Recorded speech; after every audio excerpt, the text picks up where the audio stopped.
Viewers, spiritual ప్రేక్షకులకు స్వాగతం. గురు పౌర్ణమి. ఈ గురు పౌర్ణమి గురించి మనం ఈ వీడియోలో ప్రొఫెసర్ డాక్టర్ ముల్లపూడి సత్యనారాయణమూర్తి నేను మీకు తెలియజేస్తున్నాను. గురు పౌర్ణమి అని అనగానే గురువు అనే పదం కనబడుతుంది, పౌర్ణమి అనేటటువంటిది కనబడుతుంది. గురువుని పూజించాలి. వ్యాస మహర్షుల వారు ఈరోజు పుట్టారు, అందుకే దీన్ని వ్యాస పౌర్ణమి అంటాం. ఇదివరకు కాలంలో షిరిడి సాయిబాబా దగ్గరికి గోళ్ళు వద్దంటే వెళ్ళిపోయేవారు జనాలు, సాయి పౌర్ణమి. ఇప్పుడు మరి సాయిబాబా సనాతన సాంప్రదాయంలో లేడు, ముస్లిము సాయిబాబా అని వితండవాదాలు అన్ని రకరకాల వాదనలు వచ్చి అసలు సాయిబాబా గుళ్ళన్నీ కూడా వెళ్ళడం తగ్గిపోయారని, షిరిడీలో కూడా తగ్గిపోయారని చెప్తున్నారు. మరి ఎంతవరకు నిజమో చూసుకోండి మీరే. అందువలన సాయిబాబా నుంచి షిఫ్ట్ అయిపోయారు జనం. గురుదేవుడైనటువంటి దత్తాత్రేయ స్వామి వారిని చేసుకుంటున్నారు, వ్యాసమహర్షిని చేసుకుంటున్నారు. ఓకే, ఈ రోజున మీరందరూ కూడా గురువు యొక్క అనుగ్రహము ఎవరైతేనేమి రాఘవేంద్ర స్వామి, తర్వాత ఈ యొక్క గురుదేవుడైనటువంటి దత్తాత్రేయ స్వామి వారి గణగాపురం నృసింహ సరస్వతి స్వాముల వారిగా వచ్చారు. శ్రీపాద వల్లభుడు, పోతులూరు వీరబ్రహ్మేంద్ర స్వామి, రమణ మహర్షుల వారు, ప్రభాత్ రంజన్ సర్కార్ ఆనందమూర్తి గారు, అలాగే మరి ఈ యొక్క పరమహంస యోగానందుల వారు, స్వామి వివేకానంద, వీళ్ళంతా గురువులే. సో వీళ్ళంతా గురువుల్ని అసలు ముందు గొళ్ళకి వెళ్ళిపోవడం కాదు, ఫస్ట్ సాయిబాబా గొళ్ళకి పువ్వులు పట్టుకొని వెళ్ళిపోయారు అప్పుడు షిరిడీలో. మరి ఇప్పుడు ఎందుకు ఒక 10 మంది కొట్టుకుంటే మీకు ఏమొచ్చింది? ఇప్పుడు మీకేంటి అభ్యంతరం? తగ్గిపోయారంటున్నారు. మరి వీళ్ళు మీ చిన్నప్పుడు మీకు విద్యాభ్యాసం నేర్పించినటువంటి టీచర్ని, స్కూల్ టీచర్స్ని, ఆయాల్ని వాళ్ళందరికీ వెళ్ళి బట్టలు పెట్టండి. అది ఫస్ట్ చేయాల్సిన పని. గురు పౌర్ణమి రోజున పళ్ళు ఇచ్చిరండి. టికెట్ అయిపోతుందో ఊరు వెళ్తే అని చెప్పి కక్కుర్తి పెడితే మీ జీవితాంతం డబ్బులు రావు అనమాట. ఎందుకనంటే గురువు అనుగ్రహం ఈజీ కాదు.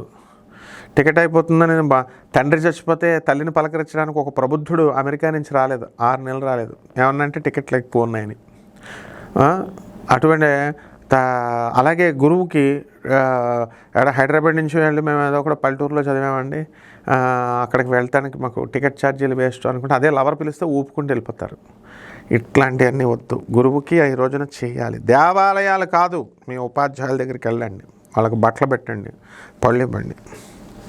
తర్వాత ఈ యొక్క వ్యాస పౌర్ణమి రోజున, గురు పౌర్ణమి రోజున మనం ఏం చేయాలండి? ఫస్ట్ అంటే గురువుని సత్కరించడం. తెల్లవారుజామున నిద్ర లేవండి, గురుదేవుడైనటువంటి దత్తాత్రేయ స్వామి వారి యొక్క శ్లోకాలు చదవండి, గురుచరిత్ర పారాయణ చదవండి. గురువుకు ఒక్కడికే ఈ యొక్క కర్మల నుంచి మిమ్మల్ని తీసివేసేటటువంటి అర్హత ఉంది. కర్మక్షయం చేస్తాడు. Under the special description power of the guru status, I lord Narasimha Saraswati, the second avatar of Dattatreya, who is permanently residing in a permanent resident of Ganagapur. I nullify all the defects, evil effects of this devotee, my devotee అని చెప్పి ఆయన dismiss చేసేస్తాడు మన కర్మలన్నీ. ఆ special status, గురువు అనే special స్టేటస్తో అది రావాలి. కాబట్టి ఈ రోజున మీరందరూ కూడా తెల్లవారుజామున నిద్రలేచి శుభ్ర వస్త్రాలు ధరించి మేడి చెట్టుకి చక్కగా పూజలు చేసి, మేడి చెట్టు మొదల్లో చక్కగా ఈ యొక్క 64 యోగిని గణాలు, గురుదేవుడైనటువంటి దత్తాత్రేయుడు, గురుమాత అయినటువంటి అనగాదేవి, వీళ్ళందరూ ఉంటారు. తులసీదేవికి ఎలా పూజ చేస్తామో అలా చేయాలి. అదేవిధంగా ఒక పూజా పీఠం మీద తెల్లని వస్త్రాలు, తెల్లని టవల్ని చాచి దాని మీద బియ్యం అన్నీ వేసి ఒక కలశాన్ని పెట్టాలి. ఆ కలశానికి 9 నాట్స్ ముళ్ళు వేసి ఒక పసుపు కొమ్ము కట్టి ఉంచాలి.